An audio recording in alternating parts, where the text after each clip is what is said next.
Anak, kompleto na ba yung gamit mo sa school? Apo.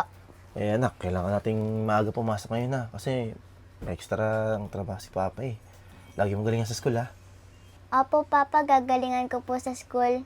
Tandaan mo anak, gagawin ko lahat para makapagtapos ka lang ng pag-aaral. Papa, paano kung tumigil na lang po ako sa pag-aaral? Tutulungan na lang po kita. Anak, wag mo sasabihin yan ha.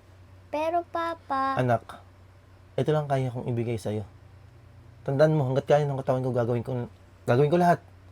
Huwag ka lang matulad sa akin. Anak, gusto kong magkaroon ka ng magandang kinabukasan. Ipangako mo sa akin, mag-aaral ka na mabuti. Pangako po. Siya, sige na. Mabuti pa, pag-almasal muna ikaw ha bago pumasok. Hatid na kita sa school. Tara. Boss, good morning po. Ano, late ka na naman. Eh, boss, pasensya ka na. Tinapos ko po kasi yung extra ko eh. Eh, paano yung trabaho dito? Anong plano mo dito? Papabayaan mo na lang. Hindi naman, boss. Eh, kaya lang, siyempre kailangan kong kumita ng extra income eh. Pinapayagan na nga kita mo extra.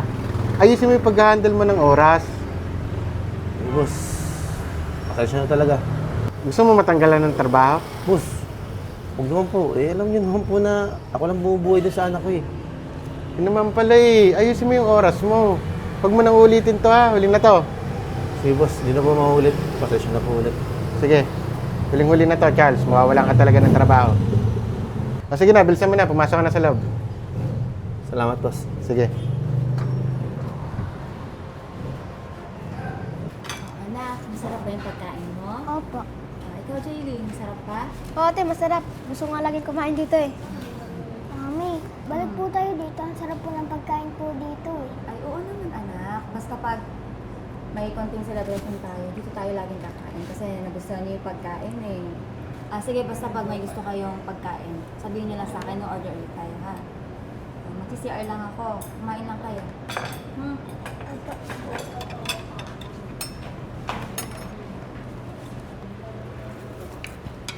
Ate, bili na po kayo ng pastillas po sa kasampagita. Sige na po. Ate, kuya, bili na po kayo nito. Ano yan? Sampagita, tsaka pastillas po. Naku, hindi din naman namin yan magagamit, tsaka hindi din kami kumakain yan eh. Sige na po, kailangan ko lang po talaga ng pera. Alam mo, kumain ka na lang dito, libre ka na lang namin. Talaga po? Oo naman.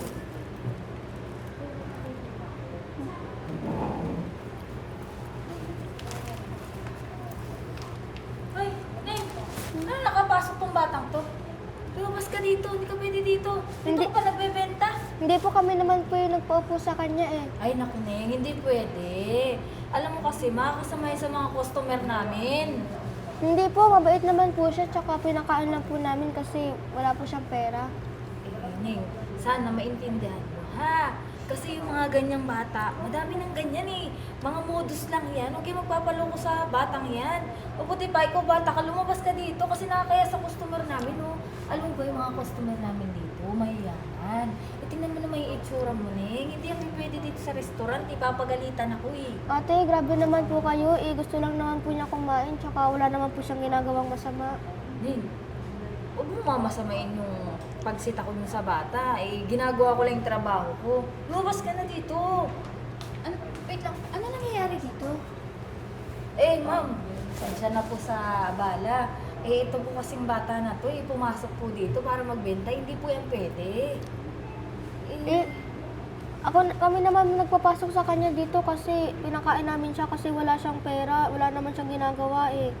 Miss, walang gana na. Kaso, parang inuuna mo kasi yung mga husga muna ng tao eh. Hayaan mo muna yung batang kumain kasi halata naman nagugutom na eh. Ma'am, hindi niya naman po kasi ako naiintindihan eh. Ako ang mapapatanggal sa trabaho to pagka nalaman ng boss ko na nagpapapasok ng batang ganyan dito. Sige, ganito na lang. Hayaan ko na lang yung bata na kumain dito. Orderan ko na lang siya. Then, hayaan mo lang siya kumain dito sa mesa, ha? And yung bill, babayaran ko na. Ma'am, sigurado po kayo. Oo, ako na bahala. Sige, nabigyan mo na lang sa akin yung bill, babayaran ko na. Sige po, ma'am. Sige lang, kung gusto mo kumain, kumain ka lang dyan, ha? Salamat po. Pag may gusto ka, magsabi ka lang sa akin.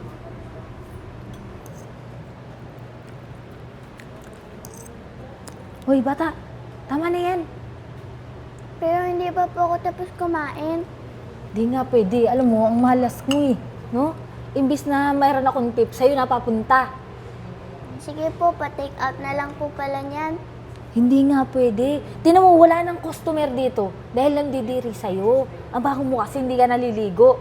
Pwede ba umalis ka na dito? Maawa naman po kayo sa akin. Kumakain pa po ako, tsaka binigay naman po sa kanya ng customer. Ay, hindi nga pwede, Ning. Ang kulit mo naman eh. Sige na po. Hindi ka nga pwede dito. Oh, Baka kaya si mong gusto mo rin yan. Anak, Papa, ano ginagawa mo dito? anak mo? Ay, Diyos ko, kaya naman pala eh.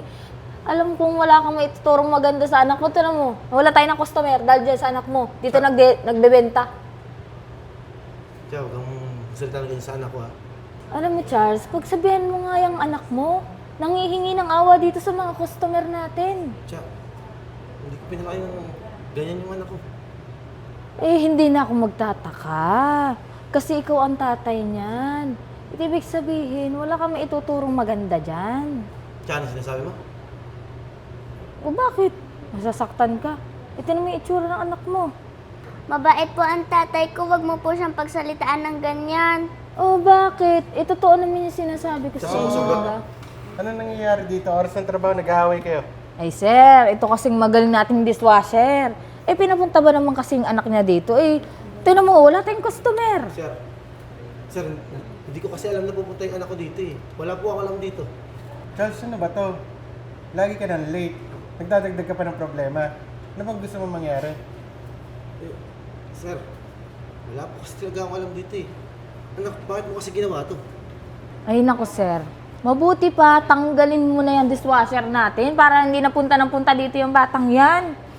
Sir, wag niyo naman po tanggalin si Papa sa trabaho. Anak, Papa, sorry po kung umabsent po ako sa school. Gusto ko lang po kasi magbenta para po may maibigay po ako regalo sa Father's Day. anak, hindi mo naman kailangan gawin yun eh. Alam mo, masaya na ako na magkasama tayo. Papa, alam ko po nahihirapan na po kayo sa pagbuhay sa akin. Gusto ko lang po kasi kayo mapasaya sa simpleng paraan. Anak, araw mo naman ako napapasaya eh. Basta makapagtapos ka lang. Okay na ako nun. Salamat po sa sakripisyo mo po sa akin. Anak, mahal na mahal ka ni Papa. Alam mo, kahit nahirapan ako, gagawin ko lahat. Mabuhay ka lang. Wow! Ang galing naman ng drama, pangmasa. Galing pawa ng mag-ama. Ka, tama na ka. Hindi, sir. Okay lang po. Pal, kasalanan din naman ako eh. Sige po, sir. Alis na po kami ng anak ko. Tara na, anak. Charles, bumalik ka muna. Umupo ka muna. Charles, gusto ko na sabihin na Happy Father's Day. Hindi ka na mapiyak. Nakapabuti mong anak. Salamat po. At ngayon, pagbibigyan ko muna kayo ng anak mo. Treat ko kayo. Sir, eh bakit naman? Talaga po. Yes. Sir. Hindi na po. Eh, nakakaya naman po eh. Yung mga nagawa na nga akong kasalanan sa inyo. Sige po kami.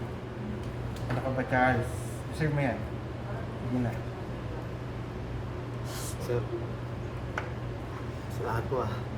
At isa pa, hindi ka nga panatanggal sa trabaho. Sir, bakit ninyo tatanggalin eh? Oh, wala na nga tayo ng customer dahil dyan eh. Mamaya bumalik na naman yung bat. Sir. Maraming salamat ah. Alam nyo,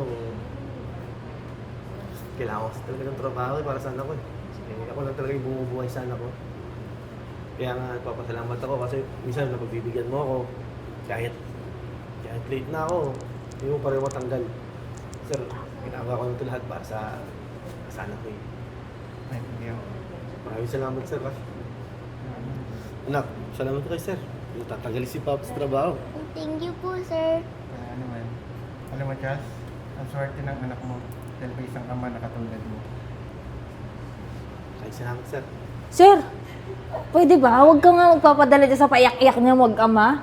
Kaya, tumahimik ka na. Gusto mo ikaw matanggal sa trabaho? Hindi, sir. Concern lang naman ako dito sa restaurant. Sige na, bumalik ka na sa trabaho mo. Sir, maraming salamat po ulit ah. Pagka, sir, babayaran ko na lang kayo mag-ama. Hindi, sige, treat ko yan. Ako bahala sa inyo. Napakabuti mo. Thank you po. Kaya, pakabait ka. Anak, tara, kakain tayo. Iwan pa talaga yan. Di ba ka na kaya?